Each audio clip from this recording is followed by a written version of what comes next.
Welcome to the PMQ Live Update. Dave Sommers of the U.S. Pizza team and Mad Mushroom Pizza updating us on what day it is and the date. So welcome to your live update for May 11th, Monday. See, I already forgot. It's all blending in. But this is kind of one of the conversations we're going to have is things are opening back up. We're going to have to start going back into our offices if we haven't already. So I did want to talk with Dave Sommers. As I mentioned, he is a member of the U.S. Pizza team, a veteran of the U.S. Pizza team, owner of Mad Mushroom in Indiana and Kentucky, partner owner. And just wanted to let him introduce himself and kind of give us a rundown about his role on the team and just Mad Mushroom in general. So why don't you got 3 minutes, Dave. Tell everybody what they want to know.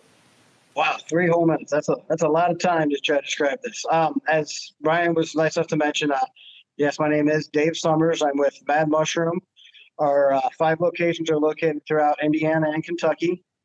Been a member of the United States Pizza team for about 8 years now. I started off in the athletic side and moved over to culinary. Have worked up my way up to being helping Brian and the other guys as on the athletic side, kind of been titled as athletic director. So with Mad Mushroom, I guess we're popping up there and showing our logo, our tagline of "Feed Your Head."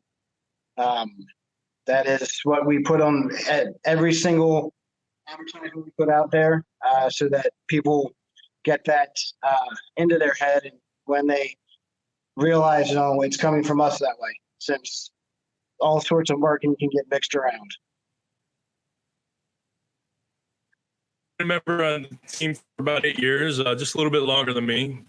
So you were actually one of the first person I met when I walked onto that floor in Orlando to interview for this job. And turns out, oddly enough, I went to high school with your wife and lived just down the block from your shop and ate there quite often. So the pizza world is very small. So I know I've worked at pizzerias on campus, and I wanted to ask you today, we do have other pizzerias out there who have kind of a campus business model.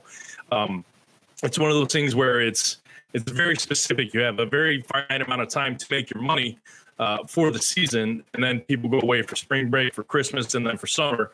How did this affect you because I think, why don't you explain what the timeline was as far as like the school closing or, classes online? Sure. So we have 5 locations. 3 of them are primarily around universities. The main location that I'm sitting in the office of now is at Purdue University. We're also at the University of Kentucky and at Eastern Kentucky University. As this pandemic kind of came across and hit the different campuses, each one had a different response. Basically, it worked out that it hit where everybody made their decisions about mid-March, where the students were leaving for spring break anyways. So each university kind of made it work the best for themselves, and they all told their students not to return after spring break, and all of the classes would then go online. So we lost, depending on the university, anywhere from 10,000 customers to 35,000 customers that we were expecting to return after spring break, and they won't be back until hopefully this fall. Well, I mean, that was, like you said, done in the middle of kind of spring break. So you had a little bit of time. You were already planned for these guys being gone, but you had a little bit of time to maybe prepare for what you were going to do after when they weren't coming back. I mean, were there any specific plans that you kind of put into action after that?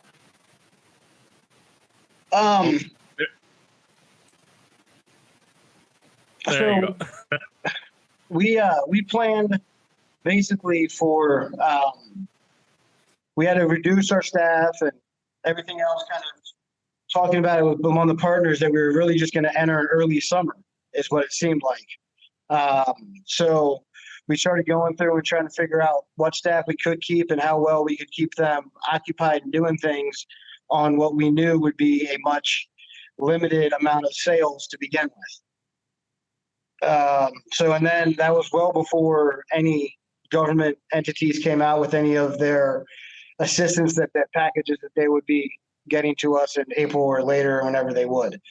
So originally we worked with all of our general managers at each location to discuss which of their staff was going to return after spring break, because being on a college campus, a lot of our employees are already college students. So we had to work with who was going to be around on campus to even be employed, and then what we would be able to do with them as far as would they be able to continue to do their normal positions, or would we have to find alternative places within the restaurant for them to work?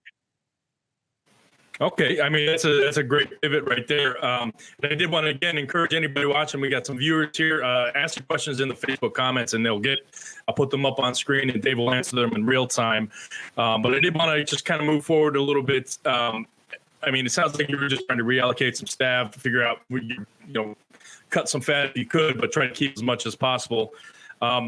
So Indiana is opening back up. I'm not sure about Kentucky. I don't know what their timeline is, but I know you said Indiana's opening back up. And what are some of the rules for restaurants opening back up in Indiana? Capacity, safety measures and stuff like that. So effective today, Indiana enters kind of phase 2 of phase 2, which allows restaurants to open their dining rooms to 50% capacity as long as they maintain their social distancing. We as a company decided against opening our dining room. We planned some projects going on, repainting, reorganizing and stuff with the dining room, and spoke with our employees about how they felt about having customers returning into the location, and did not get the best of feedback. So we decided to be on the side of caution as much as we could.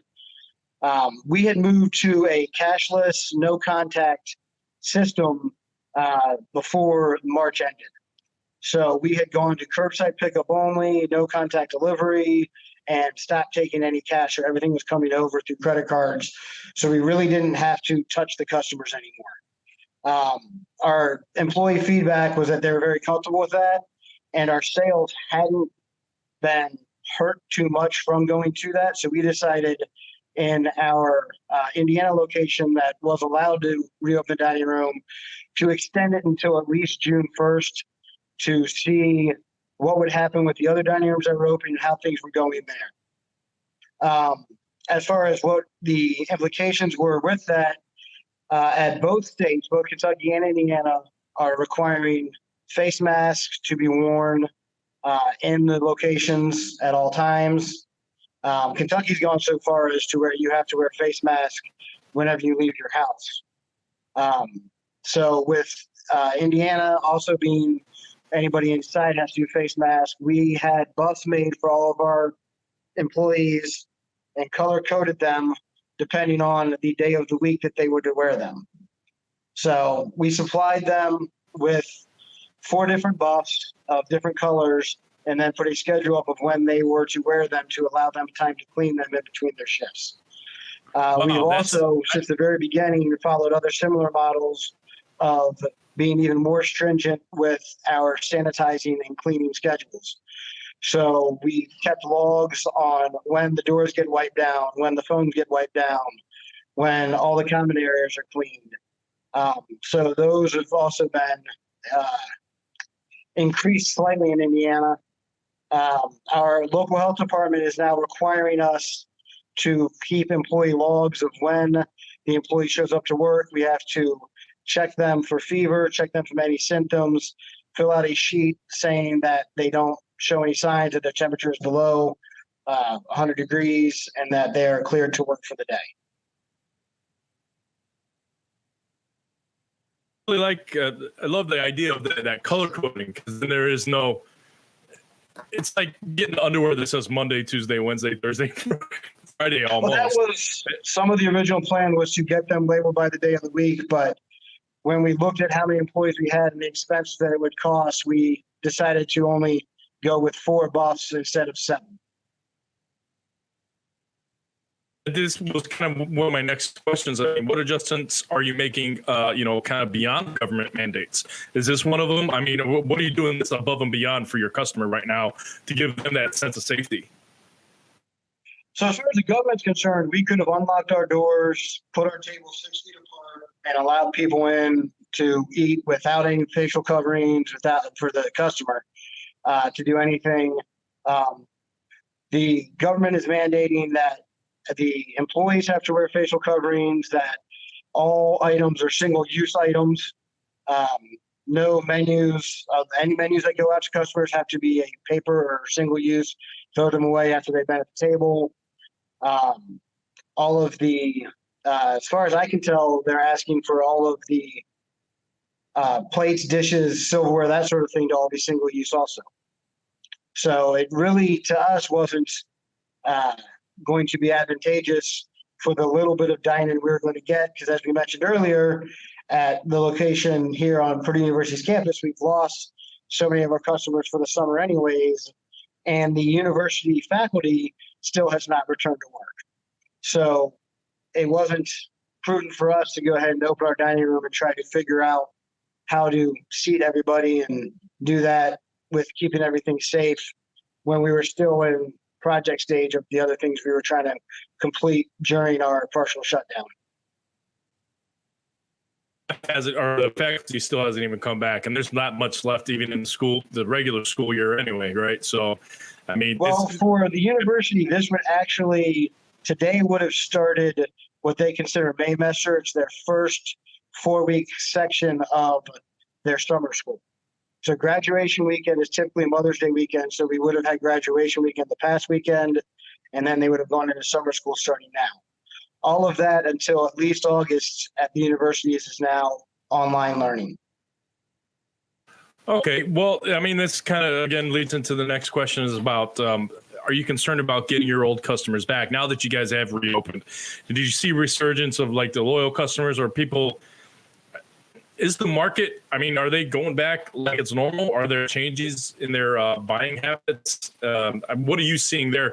And this is specific, obviously specific to a campus area as well, because you lose half your population, for half a year. Yeah, so we've seen an increased an increased ticket average across the entire company.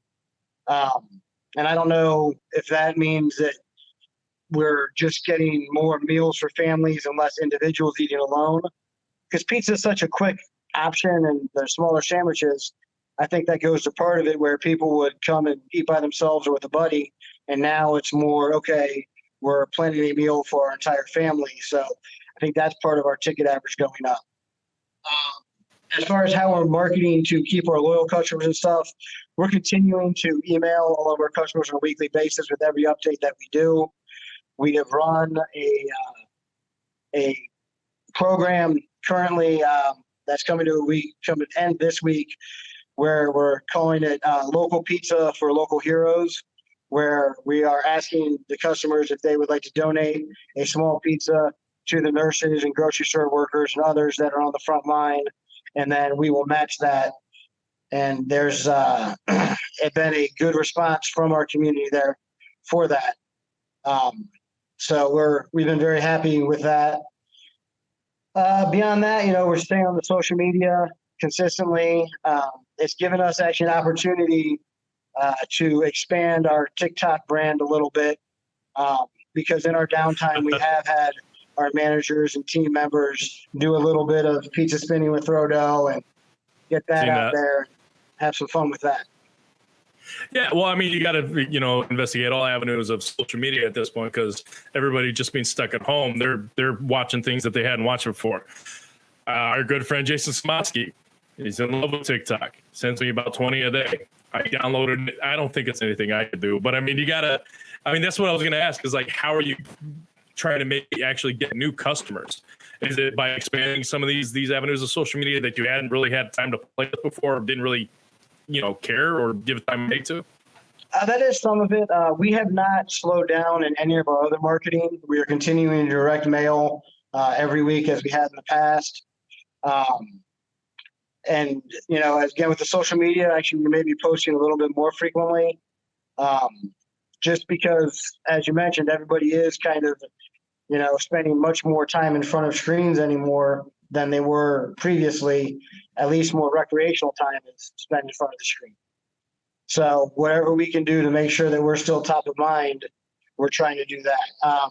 We did have banners printed to put outside all of our locations so that people would know that we were still open for curbside pickup and no contact delivery, which we did get in trouble with the municipality there because we didn't attach it directly to our building and had it out on what they considered their property. But, it was one of those kind of do it and ask for forgiveness instead of permission type of things. And they were nice and understood that during this time, we needed to do something to let people know we were open, and gave us a little bit of extra time to get it down and didn't just come out and cut it down like they might have in the past. So you obviously have to, I didn't know if I was going to ask if they had regulations for as far as putting signage out there to let people know. But is this a municipality of the just West Lafayette where Purdue is located, or the school itself? Or this was in West Lafayette, where they had put a barrier, kind of a fence between the road and our store, and construction that they did a couple years ago. And we used their fence to tie our banner to, and they let it sit for a couple of weeks. And last Monday, when the city offices kind of reopened in the first part of phase 2, I received a text from the city planner letting me know that sign needed to be moved at the earliest convenience and off of their fence and onto our building. So we then had to work with the landlord to get our anchors put up into their brick to allow that to happen. So it's been a little bit of juggling and contacting people who aren't always around where they're, in their office like we're used to get things done. Makes more sense that it's attached to their fence, their barricade, their barrier. So I did want to show this too. I wanted to ask you about the social media. You're saying you're still out there. You did this for Mother's Day the other day. Do you find, are you trying to keep more normal messages in there, or more, I don't want to say, just kind of informative about what you're doing, but have you gone back to going back to the old posts, trying to maybe not mention the situation as much, and keep it just less negative, or you know what I mean? Does that make sense? Yeah, I think I get what you're going for. And to answer it the way I hear your question, we are pushing to, I don't want to say avoid mentioning COVID or coronavirus or any of that, but we don't need to remind anybody why we're doing anything anymore. In the beginning of this, back in March, we had to explain ourselves. I think now that we're getting into mid-May, everybody understands what's going on and why things are happening. So it's not necessary to say, hey, because of COVID-19, we have these things going on. It's more of, have you tried this item from us? Done this thing, as you showed, the pizza kit was something we brought around during this, which was brought up in our U.S. Pizza Team chat. Some of the other guys were doing that. And so we brought it into our business and said, okay, let's, figure out a way to do this and get that out there. And our marketing team instead of just putting it out there, has figured out a way to market it towards the parents who are tired of cooking every day, because that's what's, started this months ago. Everyone was like, oh, we're going to go to the grocery store and we're going to buy all these things and we're going to be home chefs. And I think now that we've gotten several months into this, people are wearing out on the recipes and getting tired of eating the same chicken that they know how to make 3 times a week.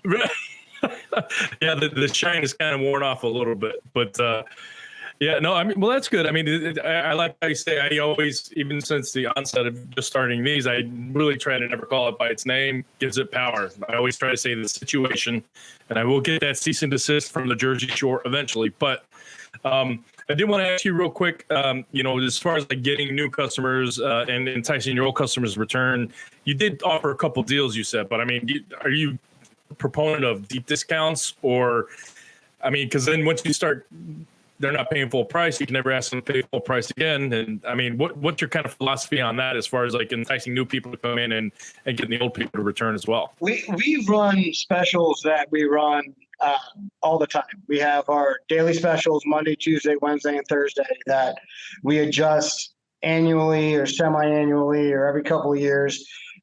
And we go through them, and they're set and they last, for the time period, and then we reset them when we look at the market and how prices change, as far as cheese or meat or anything else, how it goes against our food cost.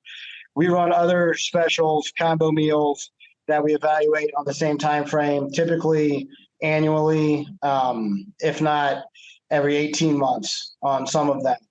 See which coupons are selling well. I shouldn't call them coupons, which which specials are selling well and which ones aren't, and maneuver through them that way. We had planned from the get, before we even knew what the word coronavirus was, to be doing a menu update for July 1st. So we haven't changed anything with that. We're just, diving a little deeper into the numbers this time and making sure that we take into effect that while cheese is kind of at an all-time low right now, when we figure out the food cost, we know that meat and cardboard and cheese will eventually go back up, and we need to make sure that we adjust our prices properly for that. So to answer your real question about doing deep discounts and doing that sort of thing, we are not in favor of that. Because in the past where we had tried that years ago, we get that coupon customer that comes in and buys the product once, and then we don't see them again until we put another coupon in their hand. And it just, to us, it's not worthwhile to gain a customer at a discount. That makes sense. I mean, once you start discounting the price, it's very hard to get them to pay full price again. So you don't want to get them in there that way. So I do want to ask, and the Dungeon Chat expert says that you got some great content here, and I really do. I completely agree on that. I did want to ask real quick before we go to the next topic. You said you kind of polled your employees about whether or not they would feel safe about letting people into the dining room. Do you think that's something? Because there's some states that haven't quite opened up to where you're at yet. Is that something that you would suggest restaurant owners do? Poll the employees first to see whether or not they're safe. As a restaurant owner, you have to, have a pulse of how your staff is feeling and know what's going on with them.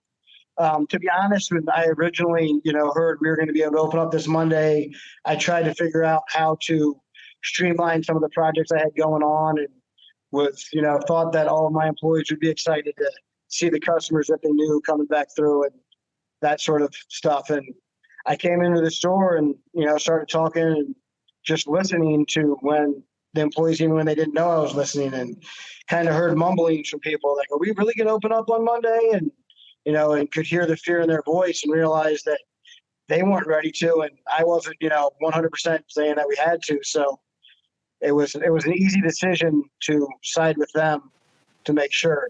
So, I mean, it wasn't like I went up to each employee and said, hey, are you comfortable doing this? It's just being in the store and, feeling them out and just kind of, I always say that I have kitchen ears. I can hear things that are going on everywhere, even though people don't always understand that they're being listened to. Well, I got it 100%. I might not look like I'm paying attention, but I'm hearing something from across, that's how you do it. But I mean, it's, so since you haven't opened up your dining room, a lot of people can't. I mean, what are you doing to kind of offset that? I mean, everybody was excited to do 25, even 50% capacity, but I've been hearing a lot actually in the US Pizza team. A lot of people aren't opening their dining rooms out of not fear of safety, but just to make sure everything is still safe before we go full in. I mean, what are some suggestions that you're doing right now to offset maybe that loss of revenue that you thought everybody thought was going to come back right away? Well, that's part of where, at this location where our dining room does wonderful during the school year, when we have all the students here and we have all the staff on campus, with that loss of our large customer base, we weren't going to see a big lineup of customers coming in to have lunch with us. So it helped to make the decision easier, knowing that we weren't going to have a large loss in sales. Any loss of sales that we are having, we are, doing our best to explain to them, hey, I'm sorry, we don't have seating inside. There are tables outside that you're more than welcome to use. But it just, the little bit of loss of sales we may get, to know that my employees have a peace of mind, I think is the most important part.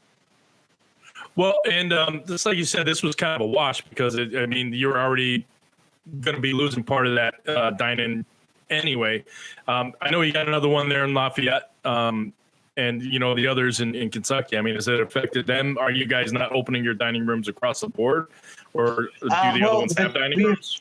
Our 3 locations in Kentucky, 2 of them have dining rooms, but Kentucky has not announced when they're going to allow dining rooms to reopen. So they are strictly sticking with the curbside and the delivery at this point. There wasn't an option yet to open there. And their governor has not come out and said when they plan on doing any of that. As far as Okay. our other Indiana location, they are a takeout and delivery only without a dining room. So it wasn't too difficult to maintain our curbside pickup there and only allow our employees to be the ones in the store. Okay, so I mean, you're kind of in that, I don't want to say lucky enough situation, but you're already kind of set up for it. It's working out currently. But I did want to ask you, I mean, I guess you might not have many answers on this about the differences between opening up in two different states. So you're saying that Kentucky, you guys, is there a date that they have in mind yet? Or, I mean, are there going to be different mandates from governments, state governments? I mean, how are you guys managing that, having, two different state locations in two different states? We get to try to listen to two different governors and when they do their press conferences, or at least follow the news and find out what the synopsis of their press conference is every day or every other day, and figure out when they're going to say something. So in Kentucky, we found out on May 1st that we were moving on to stage 2 on May 4th, and then part 2 of stage 2 today on May 11th. So Kentucky had announced back in April that they would be going to the face coverings effective May 11th, and then they didn't give any more information, as opposed to the Indiana governor, who laid out each stage and what day he would like to see that stage occur. And, of course, he put on there that it would all be subject to how, things worked out with the health going forward. So while we're in stage 2 and part 2 of stage 2, stage 3 is set for mid-June only if the cases stay down. But Indiana's goal is to be 100% open by July 4th. So we'll be interested to see if that comes to fruition or not. Well, and you had said that, it's mandated for restaurant operators and staff to wear masks and gloves, but not for the customers. Is that something you would maybe? I mean, you don't want to turn business away, but I mean, one of the projects I kind of highlighted was that I hadn't gotten to yet is before we allow customers in, we will be putting up plexiglass shielding between the employees and the customers. So while we may not tell them they need to wear face coverings while in the store, because that makes it a bit difficult to eat and drink, we will have separation. We will not allow any of the fountain drink or anything to be used. They won't be able to cross-contaminate anything in case they are. It'll be pretty much serving everything as to go, but allowing them to sit down and eat here if they choose to. Yeah. Well, I was just thinking, I was just wondering, what other safety precautions restaurateurs might try to impose on their customers. And it's of course a logical thing. You can't eat or drink with a mask on. My dentist told me I had to show up with a mask on. I'm like, well, how are you going to drill my tooth if I got a mask? So, all right, man. Well, Dave, I do appreciate it. Again, I want to ask anybody who has any questions for Dave about his particular expertise on having a campus location and locations in 2 states to ask your questions on the Facebook comments. We'll get them up and they will answer them. But past that, I wanted to kind of reach into something that's we got a little bit of time here. We're going pretty good. The loss of the World Pizza Games and the World Pizza Championships in Parma, Italy. That was a big thing for a lot of our team members, obviously, because we all love going to compete. We were supposed to be taking some of our sponsor winners to Italy to compete over there for the USA, but all that stuff has gone away. Do you guys get a lot of marketing from promoting that you're going to compete and or when you come back and win awards? I mean, how big a hit do you think that because this is affecting all like trade shows and competitions and all that stuff. So, I mean, do you think that's I'm sorry, go ahead. So we do our best to try to market it with where we can. And after being involved in competition for over 10 years, we don't get the same response from our local newscast as we did in the very beginning. Really? Well, as often as we compete anymore, and as lucky as we've been to be able to be successful at it, they're, kind of used to, coming home with something, annually. So a big part of what I'm at least going to miss from the Expo being canceled and Parma being canceled and any of the other competitions that we typically go to, is the camaraderie and learning from everybody else, all the other guys that are on the team or, that come to those events, and just the sitting around and talking and discussing that we do there, how their business is going, what they're doing differently, where, we can do that some in our group chats and get on Facebook here with you and talk about some things, but it's not always the 10 to 15 guys sitting around that really get the conversation going. And, everyone's actually away from the restaurant for a little bit and able to concentrate on a discussion instead of trying to, shoehorn into a time where everybody can get together and on a Zoom call. And, when you've got people in 4 different time zones, that's not always easy to try to get everybody together and be able to discuss things, because once one guy finally gets off shift, the other guy's trying to get to bed. True. I mean, that is the biggest thing. It's like you said, just the camaraderie. And it is that sharing of ideas. And from everybody I've been talking with, that's what they're missing, is that these are things where you go and you have fun with your pizza friends, like-minded individuals. And you might teach them something, but you're also learning something, even if you're just competing or walking the show floor. So, but I hadn't heard that before. I mean, I know a lot of people, still advertise or promote when they go to compete and they get good response. I hadn't thought about the news companies, local news companies saying, again, okay. I mean, what do you try to do at that point to add some flair to it? Well, we still promoted the heck out of ourselves on our social media channels. We get lots of people who really enjoy that, and our followers there that, enjoy seeing our team that competes, spin and dough and fastest and largest. And we put our videos up, and, through our own social media, we get a lot of love from that. But getting our local television or our newspapers to kind of cover it and get to people who aren't already familiar with us anymore, it's kind of a hit and miss type of thing. It depends on what else is going on in the community at that time. Definitely true. It is a hidden pizza sport. That's why I try to wear my jacket as much as possible. I have to explain it 5 times a day, but it's something I enjoy explaining. So I did want to just ask you here real quick, what's kind of some of your last best advice? You there? Last best advice about what? So I wanted to ask Dave about some last best advice. This was Dave Sommers of Mad Mushroom in West Lafayette, Indiana, and all across Kentucky. He's been talking to us about the campus business models, and I think I lost him a little bit there. So I do appreciate everybody tuning in. Maybe there's some questions you could put up there, and I'll make sure Dave gets them. I can't tell if anybody's even watching. Maybe somebody raise your hand in the comments. But I'm just, as you can tell, I'm trying to stall. I'm this close to doing a tap dance, guys. There he is. Yeah, there, Dave? I've been listening. I've been able to hear you the whole time. I don't know what happened. Okay, all right. So again, that happens. Apparently, they could probably hear you. So, what's kind of like your last best advice that you give for somebody, maybe just in general? I think for this whole situation on the reopening, I think would be the best thing to talk about. Something that maybe you had to hurdle, you had to overcome. But what do you got? I think really what you need to do is, look at yourself and figure out what you're comfortable with at this point. I know a lot of us as entrepreneurs and business owners, we like to get out of our comfort zone and go and experiment and do things. Right now, for the sake of your employees and customers, I don't think it's necessarily the time to really go out and take a huge risk differently.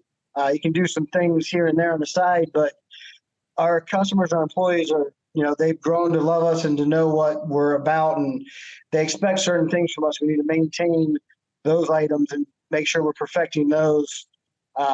It's, as restaurant people, we are some of the cleanest people in the United States. We've been hammered by our local health departments and in all of our class, everything else we take about how to sanitize and how to take care of our food and everything else. And I think that we can promote that to our customers, make sure that they realize that we are, that it's what we do for a living is to serve safe product. And need to make sure they know that, and just, get out there, listen to your customers, listen to your employees, make sure that you're on the same page with them, and that if you need to, pivot and go a different direction, that you're ready to do that. some good advice. I mean, like you said, it's already part of our mandate to actually be clean, to make sure that they feel comfortable eating where we're at. So have you kind of noticed the shift of people, instead of coming in looking for like judging on where they're going to eat by quality and service, they're looking at, are they clean now? I mean, there's obviously been a shift of focus. Well, I've always thought that, that's the first thing the customer sees before your food is how clean your restaurant is. They're going to walk in, and if your counter's not clean, if your floor's not clean, if the door handle they first touch isn't clean, that's going to be their first impression. A lot of the customers at least should, especially now today, they should be going to your restrooms and washing their hands before they start to eat. Your restroom should be one of the cleanest parts of your entire establishment. Everyone thinks that a restroom is a dirty spot, and it needs to be maintained constantly as one of the cleanest places now and always in your restaurant. Your tables, you need to make sure that everyone's taking time to check underneath them, and everything is always clean at all times. I think this is a great time that we have with our staff to enforce and remind them how we're built on our safety and our cleanliness of our establishments, that we always have been, and that they need to continue to. It's that reinforcement. It's like we never should have forgot, but now the focus is right back on that. So I had to show this, and it's going to happen, and you can't stop it. But hey, that just proves I was young once and could spend some dough. Well, that was at outside the prosciutto factory in Parma that one year. That was my first trip to Italy. That was probably day 3 of being in Italy, and that was one of the highlights of my trips over there. Yeah, you and Bradley Johnson, and I think Wilhelm was out there. That was a beautiful vista. Patrick Maggi was with us, so I didn't realize, I never saw that picture. That was just that's just too much. But I did. Yeah, that was one that my wife got for me. It took us several times to center that dough just properly to give that halo effect. I was going to say it looked like a halo. So, all right, Dave, you have a lot of great information here. You have a unique perspective and a unique situation being on a campus. If people want to reach out to you or get some more advice or, have some questions answered, what's the best way they can reach you or Mad Mushroom? Mad Mushroom website is madmushroom.com. I am always available via email, David Sommers at madmushroom.com. If you want to go through a location, Purdue at madmushroom.com. Email also gets directly to me.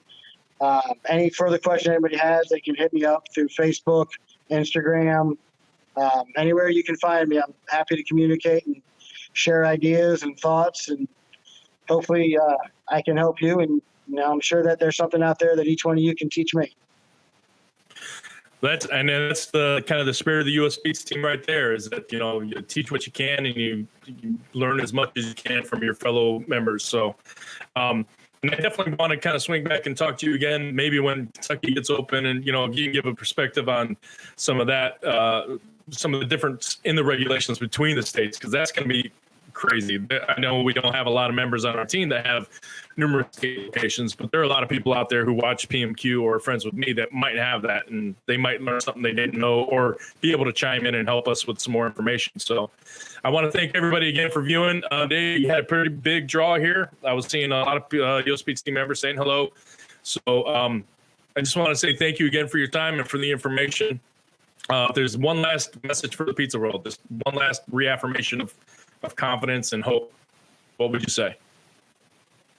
You're not in this together, not in this alone. We're all in this together. Reach out to anybody out here in the pizza world. Reach out to your other local restaurateurs. We started a local group here with a lot of the guys and gals that own the establishments. We started about a year ago to help fight a local law that was going to hurt all of us. And when the pandemic came around, it really turned into a great way for all of us to encourage and complain to each other, and to get our feelings out with other people who have like ideas. So, know that you're not in this alone. We are all in it together, and everybody's here to help out in any way we can. And use those people that are there for you. Don't hold it all inside. That's great advice, man. I appreciate it. Again, I want to thank everybody who tuned in. You can reach Dave at the aforementioned locations, emails, and websites. If you have any other questions, he's always there, ready to help anybody. And like you said, we're not in this alone. We're all in this together. So we got to rely on each other right now more than ever. So, Dave, thank you so much for your time. Everybody who tuned in. I think tomorrow I'm going to be talking with Tori Trupiano of Mangia Bebe and Dominic's Italian Restaurant in Oceanside, California. We're going to talk about, he kind of took over some of the places like schools and things like that. They lost their lunch programs, kind of filling in for that. Just, customer relations and things like that. Just a California perspective on the same situation. So we'll hopefully see you guys tomorrow at 2 p.m. Central Standard Time. Dave, thank you very much again. Tell Rick Wheeler I said hello as well, and get another US Beats team member and general manager over there. I will do so. So we'll do. All right. Stay safe. So stay safe and stay sane, everybody. We'll see you guys tomorrow.